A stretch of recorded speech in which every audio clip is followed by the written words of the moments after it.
ఈ అధ్యాయంలో దేవుడు అబ్రాముతో నిబంధన చేయడం, అతని సంతానం ఆకాశ నక్షత్రాలవలె విస్తరిస్తుందని వాగ్దానం చేయడం ప్రాముఖ్యమైన అంశాలు.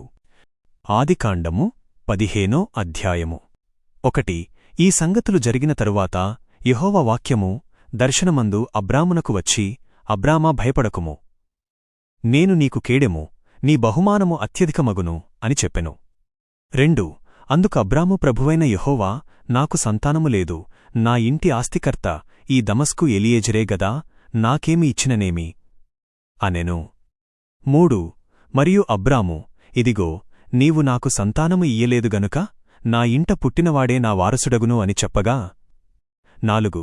యెహోవా వాక్యము అతని యొద్దకు వచ్చి, ఇతడు నీ వారసుడు కాడు, నీ గర్భవాసమున పుట్టబోవువాడే నీ వారసుడగును అని చెప్పెను. 5. మరియు ఆయన వెలుపలికి అతని తీసుకొని వచ్చి, నీవు ఆకాశము వైపు చూచి నక్షత్రములను లెక్కించుటకు నీవల్లనైతే వాటిని లెక్కించుము, నీ సంతానము అలాగే ఉండును అని అతనితో చెప్పెను. 6. అతడు యెహోవాను నమ్మెను, ఆయన అది అతనికి నీతిగా ఎంచెను. 7.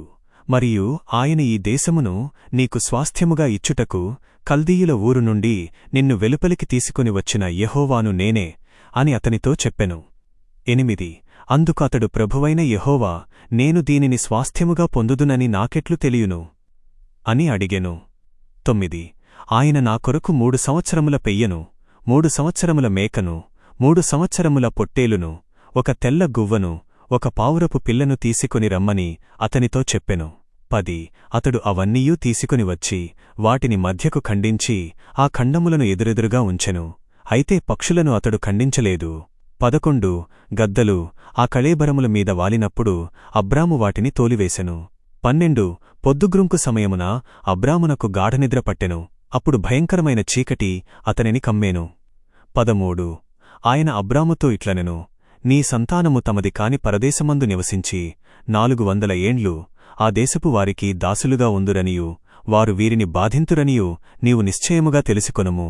14. వారు ఎవరికి దాసులయ్యుందురో ఆ జనమునకు నేను తీర్పు తీర్చుదును, తరువాత వారు గొప్ప ఆస్తితో బయలుదేరి వచ్చెదరు.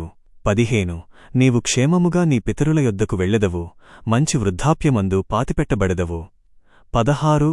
అమోరీయుల అపరాధము ఇంకను పరిపూర్ణము కాలేదు గనుక 4వ తరము వారు ఇక్కడికి తిరిగి వచ్చెదరు అని చెప్పెను.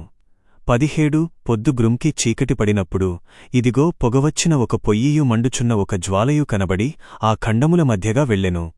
18.